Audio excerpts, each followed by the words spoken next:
Saudara-saudari, Injil kita pada hari ini diambil dari Injil Lukas bab 1 ayat 26 sampai 38. Dalam bulan yang ke-6 Allah menyuruh malaikat Gabriel pergi ke sebuah kota di Galilea bernama Nazaret kepada seorang perawan yang bertunangan dengan seorang bernama Yusuf dari keluarga Daud. Nama perawan itu Maria. Ketika malaikat itu masuk ke rumah Maria, ia berkata, "Salam, hai engkau yang dikaruniai, Tuhan menyertai engkau." Maria terkejut mendengar perkataan itu, lalu bertanya di dalam hatinya apakah arti salam itu. Kata malaikat itu kepadanya, "Jangan takut hai Maria, sebab engkau beroleh kasih karunia di hadapan Allah. Sesungguhnya engkau akan mengandung dan akan melahirkan seorang anak laki-laki, dan hendaklah engkau menamai dia Yesus. Ia akan menjadi besar dan akan disebut anak Allah yang Maha Tinggi, dan Tuhan Allah akan mengaruniakan kepadanya tata Daud bapa leluhurnya, dan ia akan menjadi raja atas kaum keturunan Yakub sampai selama-lamanya, dan kerajaannya tidak akan berkesudahan." Kata Maria kepada malaikat itu, "Bagaimana hal itu mungkin terjadi, karena aku belum bersuami?"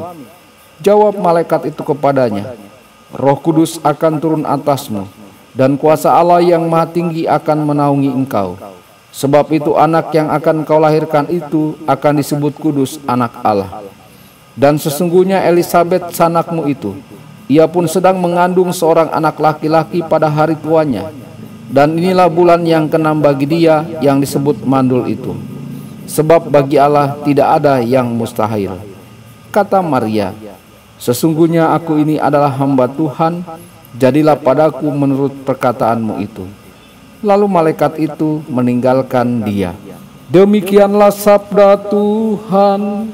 Terpujilah Kristus.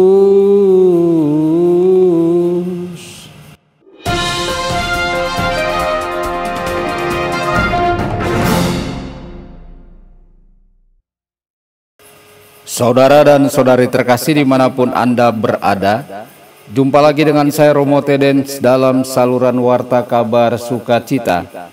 Semoga Anda semua dimanapun berada senantiasa dalam keadaan sehat dan bahagia.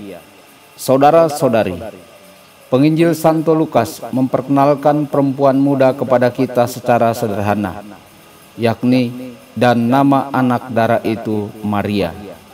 Gelar yang diberikan malaikat mencerminkan kebenaran bahwa ia dipenuhi dengan kasih karunia dengan kehidupan Allah di dalam jiwanya. Dia membuat undangan atas nama Allah dan dia merenungkannya. Namun apakah jiwanya begitu bersatu dengan Tuhan sehingga memikirkan sesuatu untuk dirinya sendiri juga merupakan bagian dari Tuhan? Saudara-saudari, saat ia merenungkan apa arti dari hal itu, bukankah ia juga meminta Tuhan untuk menolongnya mengetahui cara meresponnya?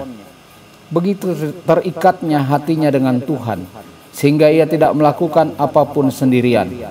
Segala sesuatu dibagikan dengan Tuhan. Saudara-saudari, betapa berbedanya hidup kita jika kita berusaha untuk hidup dengan cara yang sama.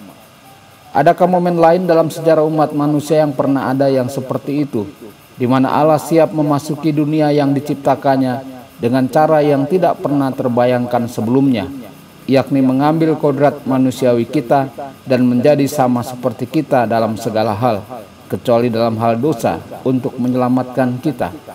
Saudara-saudari, utusan Tuhan mendekati seorang gadis muda, sementara seluruh dunia yang diciptakan, semua malaikat dan bapa-bapa leluhur menunggu dengan penuh antisipasi dan ketegangan akan jawaban gadis itu. Dalam momen doa ini, marilah kita memohon rahmat untuk masuk ke dalam momen tersebut, untuk mengalami ketegangan dan kekaguman yang luar biasa atas tanggapan Maria yang bebas dan penuh kasih kepada Allah. Saudara-saudari, momen apalagi dalam sejarah yang menawarkan respon yang begitu sempurna dan lengkap terhadap undangan Bapa yang begitu berani? Apakah ada keputusan lain yang menawarkan keindahan, kemurnian, dan penghormatan yang begitu sempurna kepada Allah yang hidup? Di dalam persembahan dan penerimaan yang tulus dari gadis muda ini di hadapan Tuhannya, semua fiat perjanjian lama menemukan penggenapannya, dan fiat kita juga menemukan tempat. Semoga hati kita tergerak oleh keajaiban ini. Allah ingin membuat dirinya rentan terhadap respon Maria, dan ia membuka dirinya untuk menerima persembahan kita juga. Tuhan Yesus memberkati dan menyertai Anda semua. Sabda Allah adalah kebenaran. Sabda Allah adalah kehidupan.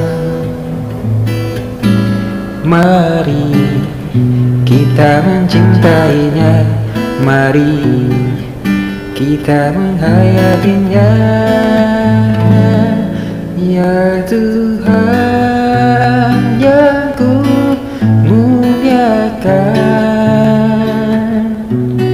sabdamu angkat resahku. Mari kita menghayatinya di dalam